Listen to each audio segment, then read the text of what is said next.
In this last video, we're going to talk about what is happening in a child's brain when they're stressed out and what it means to co-regulate a child and move them out of that stress response. We talk a lot about co-regulation, or maybe you've heard it before, but we really want to break it down and talk about what this means in your classroom. One of the cool things I get to do in my job is I step into the jail and I teach inmates. And I will tell you, at the crux of most of the issues that I see with inmates is an inability to regulate themselves during stress. And what happens when adults do not have the ability to regulate themselves through stressful moments is they're going to seek out external means to medicate internal pain. And so that would be drugs, sex, suicidal ideation, criminality, all of these behaviors that are not maybe accepted by society. And we, even as adults, will choose things that maybe are not healthy for us in a way to regulate ourselves during stressful moments, whether we overeat, or whether we binge on Netflix for 2 days, or whether we go to Walmart in our pajamas, right? And so when we're talking about the ability to regulate ourselves, it is truly at the very crux of how we function well when we're adults in society. And so as we move in, we talk about this, I think it's important to see where co-regulation in your classroom is honestly the best way, or the only way you are actually going to help students manage internal pain and help them to have tools and an understanding of how to manage their stress and their pain so that they don't end up medicating in ways where they're having an addiction issue, or they're having a prison stint and sitting in my classroom talking about this. So this is really a process. So we want to talk about how we're going to go through from regulate to relate to co-regulate, and how, if you can remember these simple steps, it's a way for us to help work with our students.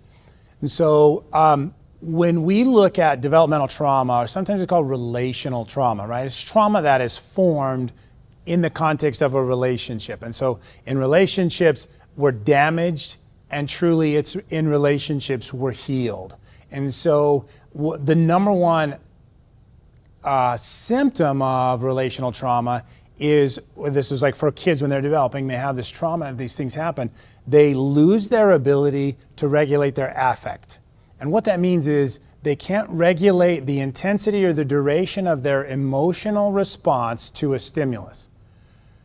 Okay, so what does that mean? What that means is you have a small stimulus in your classroom, something small happens, and you see a really big response from a student. It's disproportionate, right? It shouldn't be something that upsets them so much, but it does. And then maybe like the whole rest of the day, they're out of sorts. They're not able to ever calm themselves back down. And so when you see students that do that, it's a real sure sign that they have some relational trauma in their background, that they don't have an appropriate response to a stimulus. And sometimes it could go the other way. You could have a student who a stimulus happens, something happens, and there should be a response, and there's not a response.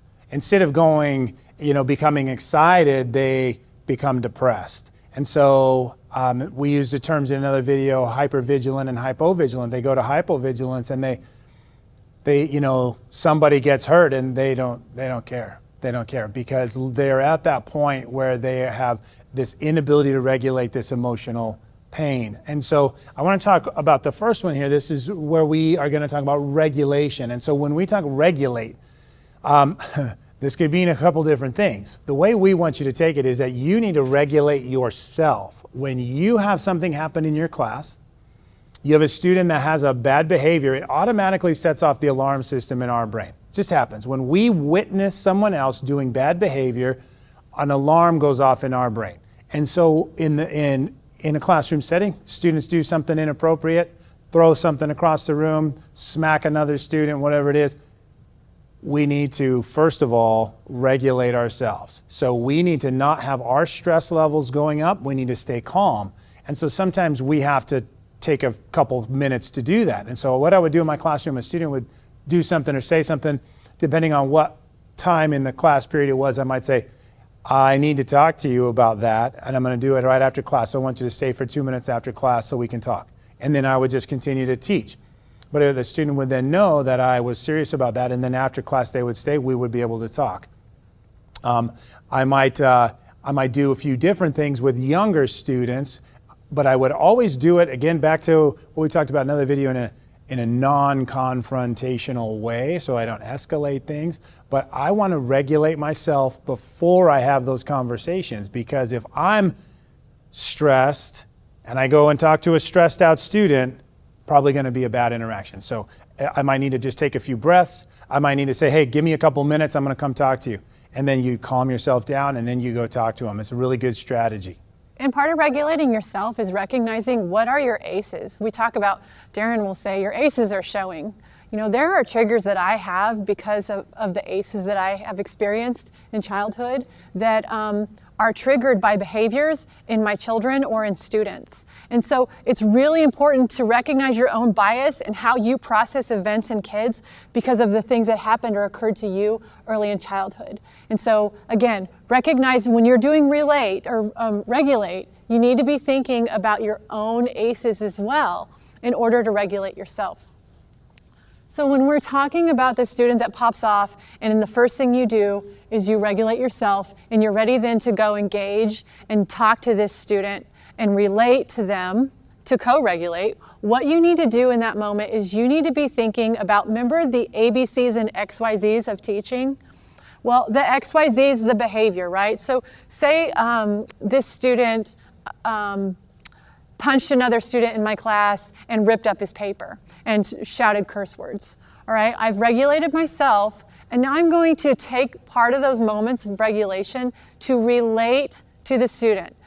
The XYZs were his behaviors, right? The XYZs are the things I need to ignore. I'm not worried about the paper that was ripped up.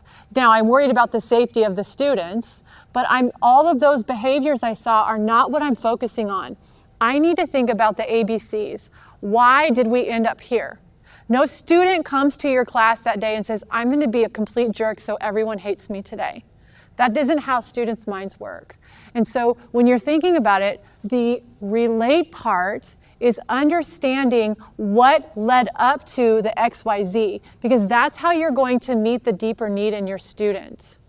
When we talk about co-regulation, this last one down here, co-regulate, the idea is that as an adult, I should have the ability to regulate myself in light of stress. I should be able to manage my emotional response to stimulus and continue on functioning. Students may not have that ability. And so what we always need to recognize is that we can co-regulate them. We can be the frontal lobe. Sometimes I'll say, you know, the frontal lobe is the part of the brain where thinking and cognition and cause and effect and all those things should happen. Well, kids don't have that developed yet, so they do dumb things sometimes.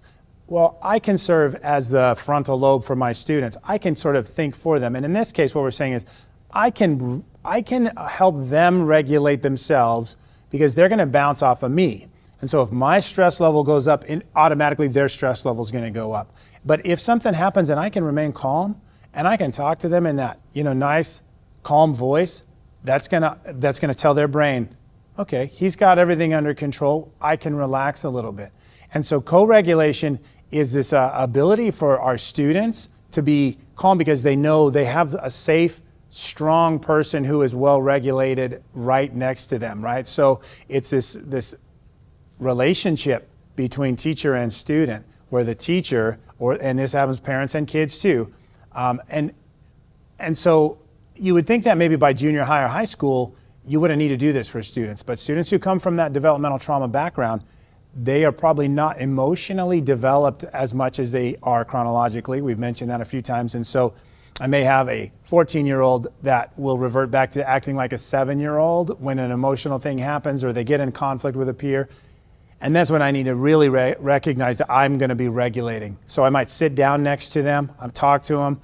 Hey, I can tell you're upset. I'm going to give words to their emotions, and you should be upset. That wasn't really nice what that kid did. But let's have a conversation and talk, and you do it in this nice, calm way. where it doesn't escalate, and you give them the ability to recognize you're calm, they can be calm, and then work it out. So you try to take that big emotional response and bring it down to an appropriate level. And so when we're thinking about what is actually happening within the brain, we can look at this ladder right here. And when we're looking at co-regulation, it starts out right at birth, basically. We are co-regulating as a caregiver to a child. A good example of this is if you think about a 2-year-old on the playground and they're running across the playground and they trip and fall, they will automatically, before they cry, will look to the secure base or the mother or the nanny or whoever is there, and they're going to cue off of that person's response. And that's like the perfect picture of co-regulation. So if a mom in that moment looks horrified, then she's communicating to that child that it is not okay, this is not safe, this is bad. So what we see happen is safe, no longer. There's danger cues. Mom looked at me and I'm in fight or flight now, and I'm gonna shut down, all right? So, but there's then the beautiful picture of, oh my gosh, I fell down and I look to mom, and if mom is like, you're okay, and gives a smile, that 2-year-old will have moved down the ladder and then will move right back up again because they looked to mom and cued, and mom's communication said, you're safe, you're fine, I saw what happened, it's okay. And so this happens in the classroom as well. So a student might see danger cues, which could be anything that's new or novel, because we know that anything new or novel is filtered through the basement of the brain. So you've changed the schedule without transitioning. You give them a test and they didn't know it was coming. Well, these are danger cues. And so their brain's gonna go to fight or flight, right? And they're gonna move down. We wanna interject here, not here. We wanna get to here and say, nope, you're okay. You've got this. I know you've got this. And you're going to, like Darren said, use your body and your tone of voice and all of that to co-regulate this student so they'll move out of fight or flight back up to safe and social. And again, this is learning brain. This is basement of the brain. We want to keep our students here because that's where they're learning. So we hope that this has been helpful. We've tried to give you guys a lot of application to use in the classroom, not just theory, but it's a complicated process. There's no cookie cutter recipe that you can use with every kid that's always going to work. And so you guys, some of you guys will listen to some of these and go, well, I know with this kid that would be a bad idea, and with this kid I might try that, and that's absolutely true. As teachers, the number one thing you got to do is you got to know your students. You have to know them, and you have to know what needs they have, and then you know how to meet those needs. And so an individual sort of plan for every kid is totally appropriate. So we try to give you guys some good strategies and tips, but they're not always going to work with every student. But thanks for joining us on the video. Thank you.